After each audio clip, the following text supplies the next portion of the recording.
एक ऐसे वक्त जब दुनिया आदम इस्तेहकाम गैर यकीनी के दौर से गुजर रही है, हिंदुस्तान और यूरोप की दो बड़ी सफारती ताकतें आलमी ताउन को नई ताकत दे रही हैं। फिनलैंड के सदर के साथ वज़ीर आज़म का मुश्तरका खिताब। बिहार के वज़ीर आला नीतीश कुमार राज्यसभा के लिए जाएंगे, क़यास आराइयाँ जारी। अमित शाह की बिहार आमद, वज़ीर आला से मुलाकात।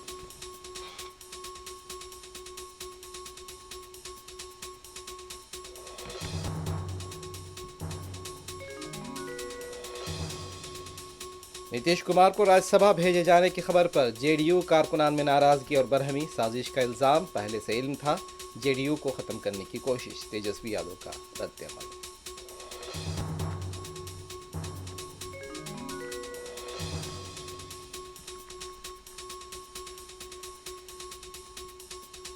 दुबई में फंसे मुसाफरीन की वतन वापसी का सिलसिला जारी। हालात को बताया मामूल पर, बाज़ मकामात पर तशवीश का भी इज़हार।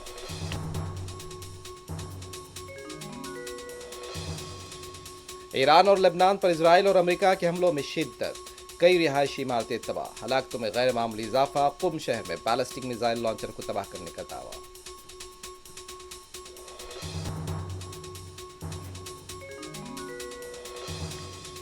ईरान के इजरायली इलाकों पर हमले, अमरीकी मफादात पर भी ड्रोन और मिसाइलों को बारिश। दोहा और बहरैन में आज धमाकों की गूंज।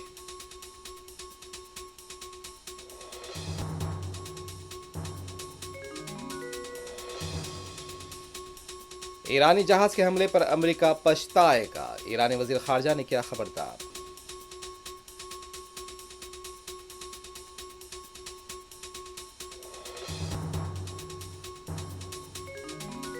हमने मूसा नदी को सोने की थाल में रेवंत रेड्डी के हवाले किया, लेकिन आज मूसा के मशरिक से मगरिब तक 55 किलोमीटर की हदूद में पानी की एक बूंद तक नहीं। केटीआर कांग्रेस हुकूमत पर केटीआर के तंज।